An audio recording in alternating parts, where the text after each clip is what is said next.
क्या आपको लोन लेके उस पैसे से इन्वेस्टमेंट करना चाहिए? आज मैं इस वीडियो में आपको इस पहलू पे डिटेल से डिस्कस करूंगा। इसके फायदे क्या हैं, इसके नुकसान क्या हैं, आपको लोन लेके इन्वेस्टमेंट करना चाहिए या नहीं, अगर लोन लेना है तो कैसा लोन लेना है, और बहुत सारी चीजें मैं कवर करने वाला हूं जो आपको एक नया डायमेंशन देगा as a mutual fund distributor अपने बिजनेस को ग्रो करने के लिए। Hello everyone, I am Shobhit, I am a Finbiz growth expert and founder of Finbiz Growth Club.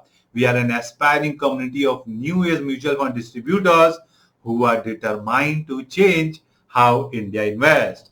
तो चलिए पहले बात करते हैं कि भाई लोन लेके इन्वेस्टमेंट करना क्या इससे सेंस बनता है, और उससे पहले हमें ये जानना जरूरी है कि ये किनके लिए लाभदायक हो सकता है।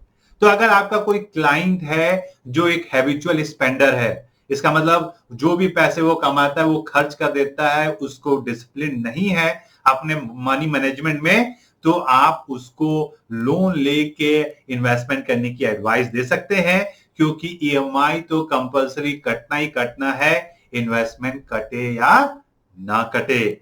अगर आपका कस्टमर जो है वो ईएमआई में बहुत ज्यादा कंफर्टेबल, उसके पास कई सारी ईएमआई हैं, वो लोन लेने में बहुत ही सहज है, तो अभी भी आप उसको ये रूट समझा सकते हैं, बिकॉज इस रूट से आपका क्लाइंट पैसे बचा सकता है। और तीसरी और मोस्ट इंपॉर्टेंट चीज क्या है दोस्तों, कि अगर आप ईएमआई द्वारा और लोन लेके अगर इन्वेस्टमेंट कराते हैं तो क्लाइंट को उससे अच्छा रिटर्न भी बनता है। और मैं आने वाले समय में आपको इन सारी चीजों के बारे में डिटेल से डिस्कस करूंगा। तो चलिए पहले डिस्कस करते हैं कि कौन सा लोन क्लाइंट को लेना चाहिए अगर वो पैसा वो इन्वेस्टमेंट करने के लिए चाहता है, या आप उसको सजेस्ट करते हैं क्योंकि उसकी इन्वेस्टमेंट और स्पेंडिंग हैबिट्स अच्छी नहीं है।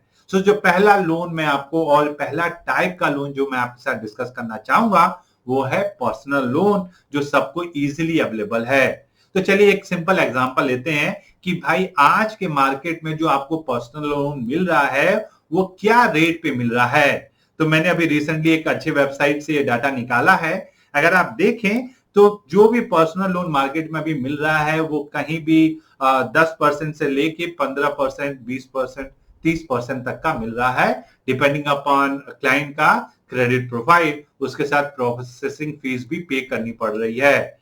तो एक मोटा नंबर हमको समझ में आता है कि अगर आपका क्लाइंट पर्सनल लोन ले रहा है तो कहीं ना कहीं उसको 12 से 15% का ब्याज या इंटरेस्ट देना पड़ेगा।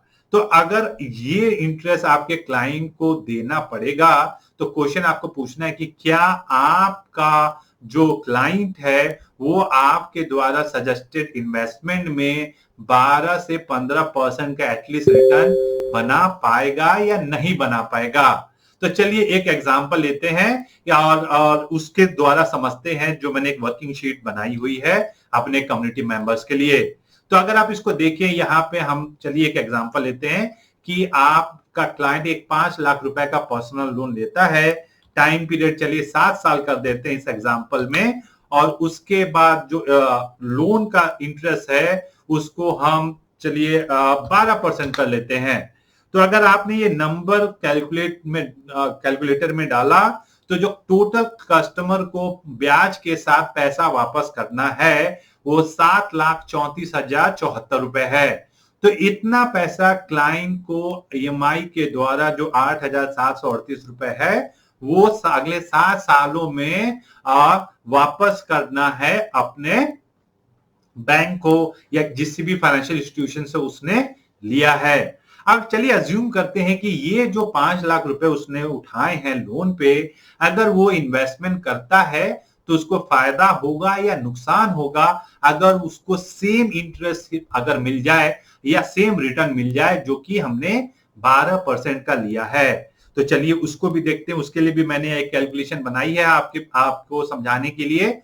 तो अगर आप ये देखें, और मैं आपको ये सब दिखाना चाहूंगा, अगर उसने 5 लाख रुपए जो लोन लिए थे अगर वो इन्वेस्टमेंट कर दे और वो 7 साल के लिए इन्वेस्टमेंट करे और इन्वेस्टमेंट में अगर 12% का रिटर्न आता है तो उसको जो मैच्योरिटी आएगी 7 साल के बाद वो 11,05,340 रुपए आएगी।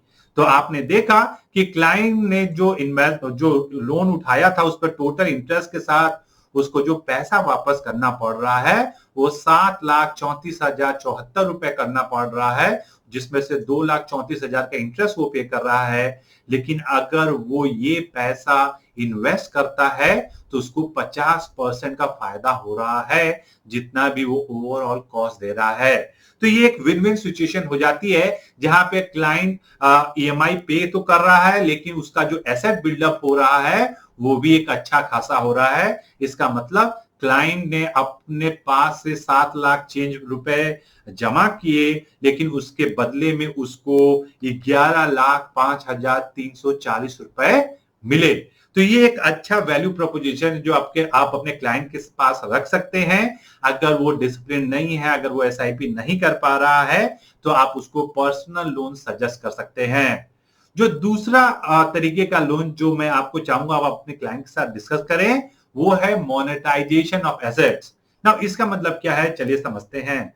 हमारे क्लाइंट्स के पास बहुत सारे ऐसे एसेट्स होते हैं जो उनके पास एक तरह से डेड हैं, जिनका उनके पास कोई वैल्यू क्रिएशन नहीं हो रहा। जैसे गोल्ड ज्वेलरीज घर में बहुत सारी पड़ी रहती हैं जो most of the time use नहीं होती हैं, जो पोस्ट ऑफिस स्कीम्स हैं जो का मैच्योरिटी तक क्लाइंट अपने पास रखता है, या बैंक फिक्स डिपॉजिट्स है, इन सारों पे भी आप क्लाइंट को लोन दिला सकते हैं।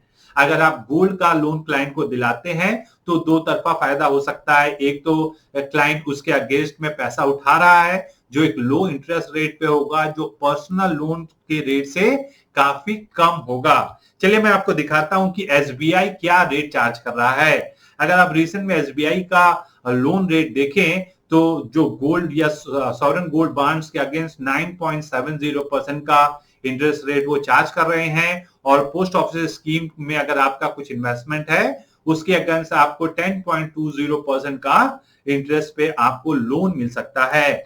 तो अगर आप ये देखें तो आपको 10% के रेट से आपके एग्जिस्टिंग इन्वेस्टमेंट्स या एसेट्स जो आपके लिए अभी उतने यूजफुल नहीं है, आप उसके अगेंस्ट में पैसा उठा सकते हैं एक कॉम्पिटिटिव रेट पे। और आपके पास अगर अच्छा टाइम होराइजन है तो आप इक्विटी म्यूचुअल फंड्स में उनको सजेस्ट कर सकते हैं। अगर 12% का भी लोन बनता है तो वहां पे भी आपका क्लाइंट अच्छा पैसा बनाएगा। अगर आपको याद हो हमने जो एग्जांपल में कैलकुलेशन सॉल्व किया था वहां पे हमने लोन रेट और इन्वेस्टमेंट रेट सेम रखा है। अगर आप देखिए यहाँ पे लोन रेट भी 12% का है और इन्वेस्टमेंट रेट भी 12% का है। लेकिन अगर आपको लोन रेट कम का है तो आपका जो क्लाइंट का जो फायदा होगा ओवरऑल वो बहुत ज्यादा होगा। जो दूसरे तरीके का एसेट बैक लोन जो मैं आपको सजेस्ट कर सकता हूं वो है लोन्स अगेंस्ट सिक्योरिटी। सो अगर आपका क्लाइंट ऑलरेडी म्यूचुअल फंड में इन्वेस्टमेंट कर रहा है या उसके पास म्यूचुअल फंड के पोर्टफोलियो है या इक्विटी का पोर्टफोलियो है तो आप उसके अगेंस्ट भी क्लाइंट को additional cash flow loan generate करा सकते हैं और उसके द्वारा भी क्लाइंट को इन्वेस्टमेंट एडवाइस कर सकते हैं। अगर आप एसबीआई का ही रेट देखें तो आप पाएंगे कि एसबीआई भी म्यूचुअल फंड के अगेंस्ट शेयर्स के अगेंस्ट लोन दे रहा है 10.2% के रेट से। तो ये भी एक तरीका हो सकता है, अगर क्लाइंट के पास ऑलरेडी इक्विटी या म्यूचुअल फंड इन्वेस्टमेंट्स है उस पे अगर वो लॉन्ग टर्म के लिए रखा हुआ है तो उस पे आप उसको एक कॉम्पिटिटिव रेट में लोन दिला के उसका और इन्वेस्टमेंट करा सकते हैं एक प्रोडक्टिव यूज के लिए। तो ये भी एक तरीका हो सकता है, आप क्लाइंट को समझा सकें कि पैसे से पैसा कैसे बना सकते हैं वो, और ये उनके लिए डिसिप्लिन्ड रूट भी हो सकता है। प्लीज अंडरस्टैंड ये सारे तरीके कब काम करेंगे, चलिए इस पे भी बात करते हैं और इसमें रिस्क क्या इन्वॉल्व है एक बात उसको भी समझते हैं, बिकॉज ये दोनों चीजों को समझना जरूरी है। तो पहली बात ये कि अगर आप लोन लेके क्लाइंट का इन्वेस्टमेंट का एडवाइस कर रहे हैं तो आपको ये क्लाइंट को समझाना बहुत जरूरी है कि एक अच्छे टाइम पीरियड के लिए होना चाहिए, 5 से 7 साल के लिए होना चाहिए, 6 महीना, साल भर, 2 साल के लिए ऐसे इन्वेस्टमेंट स्ट्रेटजी नहीं प्लान करनी चाहिए। दूसरा, आपको ये भी क्लाइंट को समझाना जरूरी है कि जो भी वो लोन ले रहा है उस पे जो ईएमआई है वो फिक्स है। आपको फायदा हो या ना हो, आपको नुकसान हो या जो भी मार्केट की उस समय पर एनवायरमेंट हो, आपको अपना ईएमआई टाइम से देना ही देना है। तो जो तीसरी चीज आपको समझनी है और क्लाइंट को समझानी है कि क्लाइंट का जो कैश फ्लो है वो हेल्दी होना चाहिए। जो कमा रहा है, जो खर्चा कर रहा है और जो उसके पास फ्री पैसा बचा है, उसी से ही वो ईएमआई भर सकेगा। तो एक थंब रूल जो मैं आपको बता सकता हूं वो ये कि अगर आप लोन लेके क्लाइंट का इन्वेस्टमेंट कराना चाहते हैं तो आपको मेक श्योर करना है कि जो सारी ईएमआई है, इंक्लूडिंग जो आप इन्वेस्टमेंट के लिए लोन उठा रहे हैं, वो सारी ईएमआई इंक्लूडेड 50% से ज्यादा क्लाइंट के करंट अर्निंग की नहीं होनी चाहिए, नहीं तो उस पे ये काफी भारी पड़ सकता है। तो ये भी आपको समझना है, आपको ये भी समझना है कि क्लाइंट के परिवार में कितने डिपेंडेंट्स हैं, कितने अर्निंग मेंबर्स हैं, ताकि आप उसको एक सही एडवाइस दे सकें एक पोर्टफोलियो बिल्डअप करने के लिए लोन्स के अगेंस्ट। तो ये सारी चीजें आपको ध्यान में रखनी चाहिए जब भी आप अपने कस्टमर से वेरियस तरीके से और या इस तरीके से क्लाइंट को एडवाइस करना चाहते हैं अपना एसेट बिल्डअप करने में। प्लीज आप ये समझें कि अगर आपका क्लाइंट के पास काफी ऐसे एसेट्स हैं जिनका उनके पास कोई यूज नहीं है, तो आप उनके अगेंस्ट भी पैसा उठा के एक प्रोडक्टिव इन्वेस्टमेंट्स में डाल सकते हैं।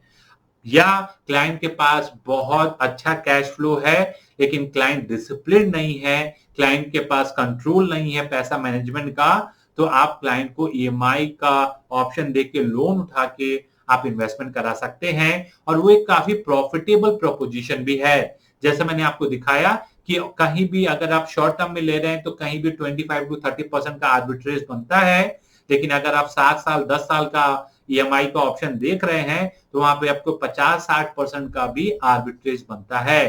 तो ये सारी चीजें ध्यान में रखें। अगर आप क्लाइंट को एक नया वैल्यू प्रोपोजिशन समझाएंगे, मुझे नहीं लगता आपका क्लाइंट आपकी बात सुनने के लिए रेडी नहीं होगा।